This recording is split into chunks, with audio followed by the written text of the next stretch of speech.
Lucky you. While scrolling on your phone, you've stumbled upon this R-rated horror flick. It's called The Midnight Meat Train.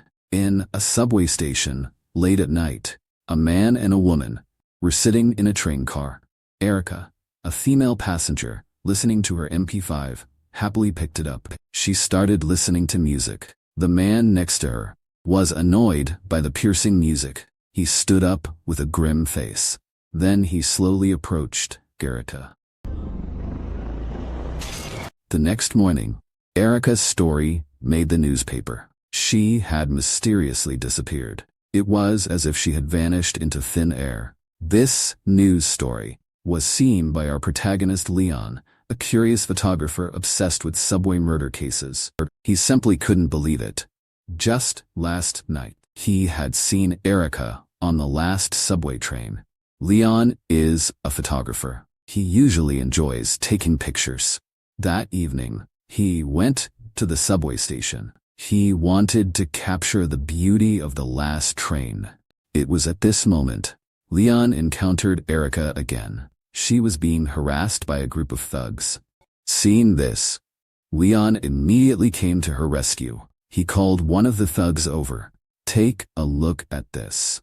It's a surveillance camera. Every move you make is being recorded." The thugs looked scared. They mumbled, "You'll see." Then they slinked away. Afterwards, Erica wanted to thank Leon for his help. She stood on her tiptoes. She gave Leon a loving kiss. After the kiss, Erica boarded the last subway train. A kind passenger even held the door open for her. This entire scene was captured by Leon's camera. This led to the opening scene of the film. Leon felt a strong sense of guilt and self-reproach. He wondered if the thugs were responsible. Or did she encounter a dangerous person on the subway? Even though it had nothing to do with him, he was determined to get involved. Leon then took the photos. He went to the police station to provide evidence. The police officer took a look. What can these photos alone prove? These few pictures can't incriminate anyone. They don't directly explain Erica's disappearance or connect it to the thugs. And what was your intention in secretly photographing that girl? Leon was left speechless. At this point, Leon had no choice but to go back. He needed to find more compelling evidence. That meant he had to go take photos on the last subway train. He wanted to see if there were any suspicious individuals. Before long, night fell again. At this very moment, at the last subway station, another horrific massacre was unfolding. An older man, wielding a crystal hammer, had just killed 3 people. Let's call this man Mahogany, the butcher who commits murders on the train. After he finished cleaning up the bodies, Mahogany tidied himself up. He was spotlessly clean and looked perfectly proper. He wore a suit and carried a briefcase. Then he rode the elevator up. He looked incredibly suspicious at first glance. Leon began secretly photographing him. He followed him everywhere, snapping pictures along the way. Finally, Mahogany reached his breaking point. He stopped abruptly, realizing he'd been spotted. Leon pretended as if nothing was amiss. He tried to act like a casual passerby.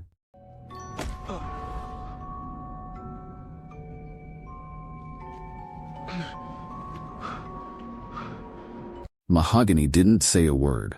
He simply grabbed Leon's collar. The camera panned over his hand. He had a ring.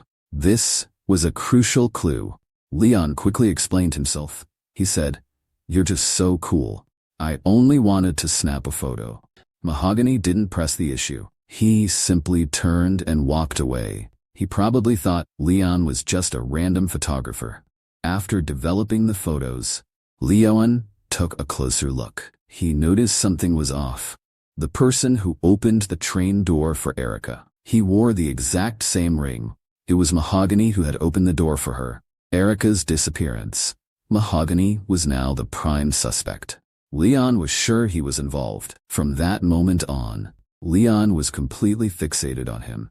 The next morning, Leon saw Mahogany emerge from a hotel. He was still in his suit, carrying his briefcase. Leon continued to follow him closely. He kept snapping photos. He shadowed Mahogany everywhere. He documented his every move. Finally, Mahogany entered a slaughterhouse. To Leon's surprise, this perfectly proper man was actually a butcher. Leon didn't leave the area. He waited until Mahogany finished his shift. Leon continued to follow him. Sure enough, Mahogany arrived at the subway station once more. He was quite the patient one, you see. He waited until the last train. Then he boarded it. Leon was about to follow him inside, but the security guard stopped him. The security guard found him suspicious, as he was holding a camera. So, he was denied entry. This time, there was only one person on the midnight train. It was the tough black guy. As the tough black guy was enjoying the scenery outside, Mahogany ambushed him with a hammer.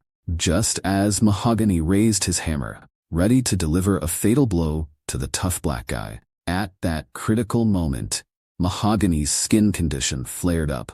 It hurt him so much, he practically coughed up a lung. The hammer slipped from his grasp. The tough black guy seized the chance, pulling out a knife to fight back.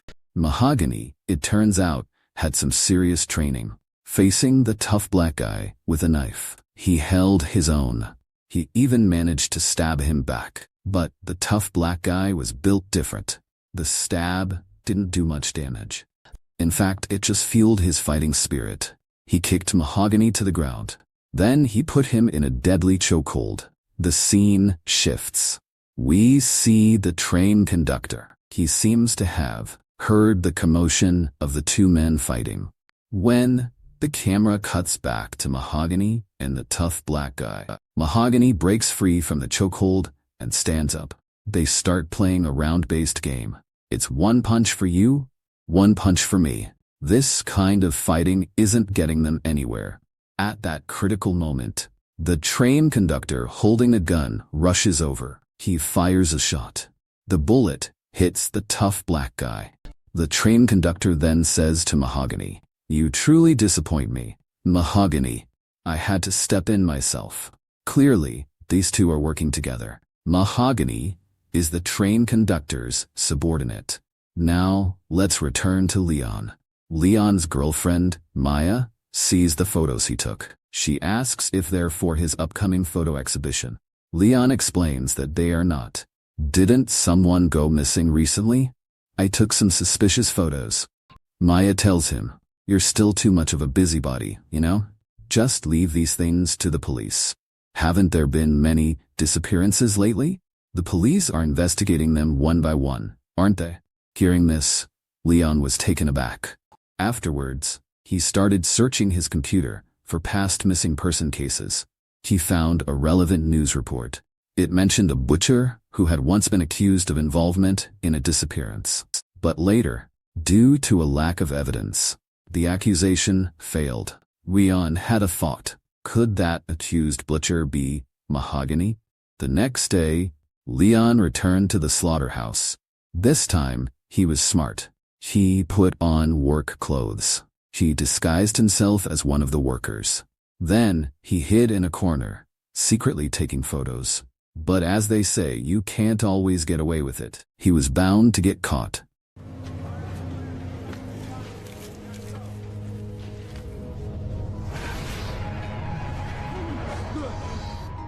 Oh crap. Things went wrong. He was discovered. What now? Run. Of course. Leon accidentally stumbled into the meat storage room. Mahogany was right behind him. The two of them started playing a game of hide and seek. Leon was quite clever. He knew Mahogany would look down. So he climbed on top of the meat. But his cleverness backfired.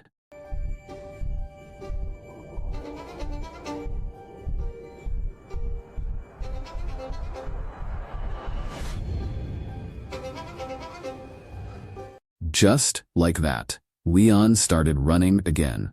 Finally, he jumped onto a vehicle. He successfully got away. Leon was becoming completely obsessed. His actions grew increasingly paranoid. He covered his living room with photos. He was searching for any suspicious clues. Maya tried to reason with him. She told him to stop meddling. Why don't you focus on your upcoming exhibition instead? Just take some nice pictures. Leon began to explain himself to Maya. He mumbled about this and that. Seeing Leon so consumed by his obsession, Maya's heart ached for him. Yet she felt powerless to stop him. She secretly shed tears. Then she stood up and pleaded with Leon. Please, don't investigate any further. That's not your responsibility. It's a matter for the police. It has absolutely nothing to do with you. After Maya's heartfelt plea, Leon agreed to her request. He said he would drop it. But Leon only said he'd drop it. In reality, he still wanted to investigate. He was just trying to appease his girlfriend. That very night, he returned to the subway station. This time, he successfully boarded the train. Once the last group of passengers had boarded the final train, Mahogany pulled out his hammer. He began his actions. Leon was hiding in the previous carriage. He witnessed the entire act. He captured all of Mahogany's actions. He filmed everything with his camera. After dealing with his victims, Mahogany began to dispose of the bodies. The victims were strung up like rag dolls. It was at this moment Mahogany seemed to sense Leon's presence. He smirked disdainfully. It looked like Leon wouldn't be escaping tonight. Leon ran all the way to the last carriage. He desperately banged on the door. Meanwhile, Mahogany had caught up to him. He grabbed Leon and knocked him unconscious. When Leon woke up again, he found himself hanging upside down. To his horror, the bodies next to him also seemed to stir. This sight terrified Leon, and he immediately passed out. The scene shifts. Leon woke up once more, finding himself thrown into the slaughterhouse. Surprisingly, Mahogany had actually spared his life. Maya then heard a knock at the door. When she opened it, she saw Leon. He stumbled inside. He didn't look back. He went straight to the bathroom. He washed his face. Maya was very worried about him. When Leon came out, she immediately asked what had happened. Leon told her, "This time, I followed him into the subway. I witnessed the murders. It was extremely brutal, but the bad news is, he took my camera." Leon then begged Maya for a favor. He needed her to retrieve his camera. Once they got the camera back, they would hand over the evidence. The rest would be up to the police. Maya had a friend named Jurgis. He worked at a hotel. Jurgis could easily open Mahogany's hotel room door. So, with that in mind, when Mahogany left, the two of them sprang into action. Jurgis stood guard at the door. Maya went inside to search for the camera. But then, Jurgis worried Mahogany might return soon. So he also went inside to help Maya search. They split up to look. Soon after, Jurgis found the camera in Mahogany's wardrobe. He quickly hung it around his neck. Then, footsteps echoed from behind him. That's right, Mahogany had returned. Meanwhile, Maya found a notebook in Mahogany's bag. It contained the last train schedule for every night. This was also a piece of evidence. Maya took the notebook. She then went to the next room. She wanted to see if Jurgis had found the camera. Maya noticed something about the next room. It was unusually quiet. She deduced that Mahogany must have returned. Without a moment's hesitation, she ran straight out. Afterward, she went to the police station to report the incident. She told the police officer, a police officer who was working half-heartedly, everything that had happened. However, the police officer was incredibly irresponsible. He sided with Mahogany. He claimed that both of them had trespassed. They had also stolen his belongings. Jurgis was now missing. The police officer simply said he had run away. Furthermore, the police officer demanded that Maya return the items she had taken. He warned that if Mahogany pressed charges, both of them could end up in jail. Maya felt utterly helpless. After returning, Maya told Leon everything the police had said.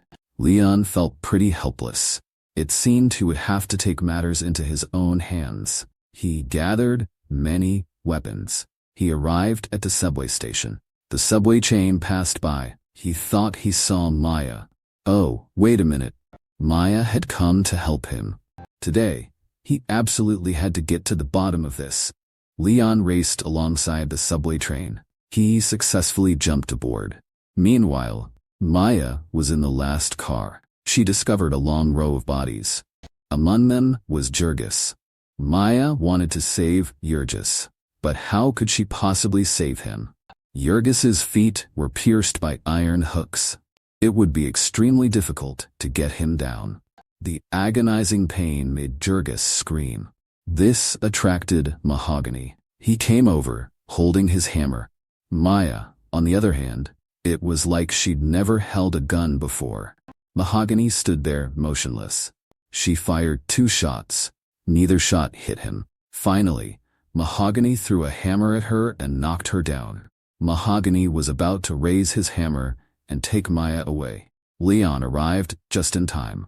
This time, he was different. His demeanor had changed. His eyes were resolute. He seemed ready to fight Mahogany to the death. Then, the 2 men got into a brawl. Meanwhile, Maya didn't help Leon at all. She just stood there. It was as if it had nothing to do with her. I have no idea what she was thinking. This led to Leon pushing Mahogany off the train. But Leon was already severely injured. Finally, the train came to a stop. The train conductor walked over. He told them to stay away from the meat. Soon after he spoke, a group of creatures walked in. They were the subterraneans, resembling zombies or other monsters. They began to devour the bodies. Leon and Maya got off the subway. They prepared to look for an exit. But what they didn't expect was this. Mahogany, with his 9 lives, had been pushed off the train. But he was still alive and unharmed. Then, he started fighting Leon again. Maya, meanwhile, still acted like it had nothing to do with her. During the fight, Leon suddenly discovered on his chest the exact same symbol as Mahogany. A final, fierce struggle ensued. Leon managed to defeat Mahogany. Leon had endured 2 intense battles. He was completely exhausted. He collapsed onto the ground. Just then, the train conductor approached him. Leon wanted to punch him. However, he had no strength left. The train conductor grabbed him by the neck. And then, the train conductor ripped out Leon's tongue. He then threw Leon to the ground.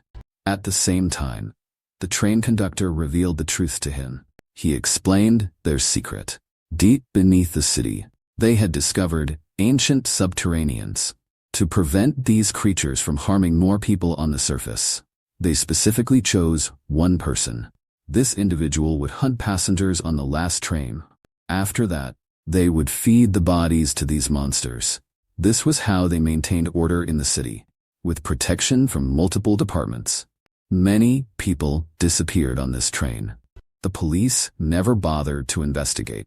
As he spoke, the train conductor killed Maya. Maya had already lost consciousness, it seemed.